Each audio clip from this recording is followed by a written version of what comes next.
नमस्कार। क्या आप मकर राशि के जातक हैं? विवाह को लेकर के मन में चिंतन चल रहा है और बार बार ऐसा आपको देखने को मिल रहा है कि रिश्ते आते हैं लेकिन टिकते नहीं और कहीं न कहीं वो चले जाते हैं या फिर वैवाहिक योग नहीं बन पा रहा है। आपके भी मन में चिंतन चल रहा है कि मेरे जीवन में वैवाहिक योग कब बनेगा।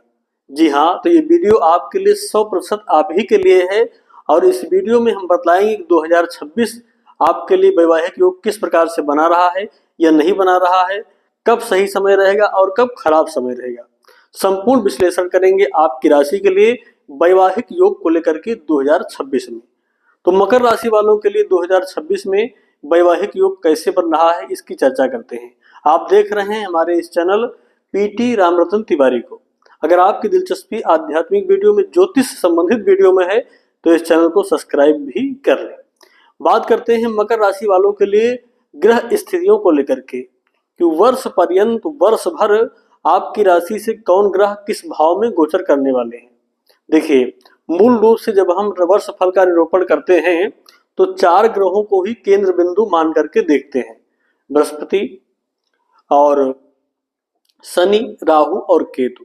क्योंकि गुरु का राशि परिवर्तन वर्ष में एक बार ही होता है और राहु भी प्रायः प्रत्येक वर्ष इनके राशि परिवर्तन देखने को नहीं मिलते हैं। ऐसे में राहु और केतु साथ में और फिर शनि। तो इस समय हम देखें, जब आज मैं वीडियो बना रहा हूं तो आज की ग्रह स्थितियां क्या हैं मकर राशि वालों के लिए सबसे पहले बोर्ड पर देख लेते हैं। आपकी राशि में सूर्य मंगल गोचर कर रहे हैं, दूसरे भाव में राहु बुध और शुक्र, तीसरे में शनि और छठवें में गुरु, आठवें में केतु गोचर कर रहे हैं। अब ये ग्रह वर्ष भर आपके लिए किस प्रकार का प्रभाव डालेंगे। देखिए, मूल रूप से विवाह के जो कारक ग्रह हैं वो कारक ग्रह हैं देवगुरु बृहस्पति, शुक्र और मंगल। ये तीनों ग्रह विवाह को लेकर के, मांगलिक योग के लिए लेकर के बहुत ज्यादा प्रभुत्व रखते हैं, अपना महत्व रखते हैं। इन तीनों ग्रहों की अशुभता कहीं न कहीं वैवाहिक जीवन को प्रभावित करती है। अगर कुंडली में मांगलिक योग हो जाए तो ये भी विवाहिक योग को प्रभावित करता है, वैवाहिक जीवन को प्रभावित करता है। शुक्र का कमजोर हो जाना, शुक्र का भी पीड़ित हो जाना, ये भी हमारे वैवाहिक जीवन को प्रभावित करने वाला रहता है। देवगुरु बृहस्पति भी इसी प्रकार कार्य करते हैं। अगर कुंडली में शुभ नहीं है तो विवाह, संतान आदि में कहीं न कहीं सुख प्राप्त होने में कमी ला देते हैं। इन तीनों ग्रहों की शुभता होना विशेष महत्व रखता है। अब गोचर में इस समय देखें तो अभी यानी 2026 में जनवरी, फरवरी, मार्च और अप्रैल, इन 4 माह में गुरु का जो उनकी शुभता मिलनी चाहिए वो शुभता आपको प्राप्त नहीं हो रही है।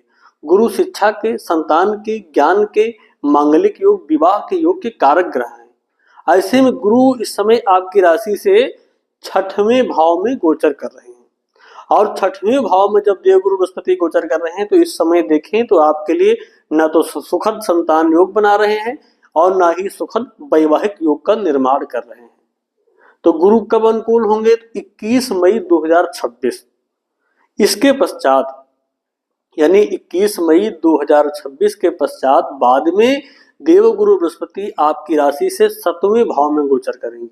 7वां भाव जो कि भाव ही होता है पार्टनर का, जीवन साथी का भाव, जिसके द्वारा विचार करते हैं मूल रूप से। तो इस भाव में देवगुरु बृहस्पति का गोचर कब होने जा रहा है? 21 मई 2026 से। और गुरु आपकी राशि से 7वें भाव में गोचर करेंगे और वो भी उच्च के होकर के। तो ये समय रहेगा जो आपके लिए शिक्षा का, संतान का, मांगलिक योग यानी विवाह के योग का प्रबल संसाधन बन जाएगा, प्रबल योग बनाएंगे देवगुरु बृहस्पति इस समय 21 मई के बाद आपके लिए। 21 मई के पश्चात देवगुरु बृहस्पति मकर राशि वालों के लिए सुखद वैवाहिक योग का निर्माण करेंगे। जिनके लिए निरंतर कहीं न कहीं बाधाएं चली आ रही थी, ये वर्ष जो बीत गया 2025, उसमें कुछ समस्याएं जो थी वो निश्चित तौर पर मई के पश्चात, मई से ही आपके लिए कल्याणकारी योग बनना शुरू हो जाएगा। लेकिन विशेष फल और विशेष माह कौन से अच्छे रहेंगे, आइए देख लेते हैं। कब कब कौन कौन से महीना विशेष आपके लिए सही रहेगा, जिस समय विवाह फिक्स हो जाने की अधिकतर उम्मीद रहेगी। प्रयास तो आपको करना ही है, लेकिन अधिकतर उस समय शुभ समय रहेगा और विवाह फिक्स हो जाए ऐसी उम्मीदें जागेंगी। तो आपकी राशि के लिए प्रबल विवाह योग किन किन माह में अधिक रहेगा, इसको आइए देखते और समझते हैं।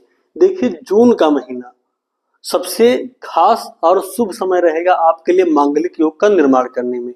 वहीं पर फिर नवंबर का महीना, अगस्त और नवंबर, जून, अगस्त और नवंबर, ये 3 माह ऐसे रहेंगे कि मकर राशि वालों के लिए प्रबल मांगलिक योग, विवाह का योग बनाएंगे।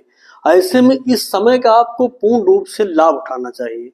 इस समय का पूर्ण रूप से लाभ उठाइए और अत्यधिक प्रयास, परिश्रम भी आपको जो करना चाहिए वो करिए। तो उम्मीद है कि इन माह में निश्चित तौर पर आपको सफलता मिलेगी और 21 मई 2026 के पश्चात फिर उधर मई तक, यानी 2026 में मई तक मकर राशि वालों के लिए विवाह का योग, संतान का योग, मांगलिक योग का पूर्ण रूप से निर्माण होगा। ये कहीं न कहीं हर प्रकार से आपके लिए सुखद संयोग बनाने वाला रहेगा। तो अगर आपके मन में जिज्ञासा थी कि मेरे जीवन में वैवाहिक योग का निर्माण नहीं हो पा रहा है, मैं बार-बार इसमें असमर्थ हो रहा हूँ, परिवार वाले भी परेशान हैं, तो ये समय अब आपके लिए सुखद आ गया है। इसका अवसर का लाभ उठाइए, प्रयत्नशील हो जाइए, प्रयास करिए। आपके लिए सुखद मांगलिक योग का निर्माण देवगुरु बृहस्पति 21 मई के पश्चात करने वाले हैं। तो बहुत अच्छा समय आपके लिए रहेगा। अगर इसके पश्चात भी कहीं न कहीं मांगलिक योग का निर्माण नहीं हो रहा है, विवाह आदि में समस्याएं उत्पन्न हो रही हैं, तो एक बार अपनी जन्म पत्रिका को, जन्म कुंडली को भी दिखा लेना चाहिए। तो आज के लिए बस इतना ही। पुनः मिलते हैं एक नए वीडियो में। तब तक के लिए आप सभी को नमस्कार।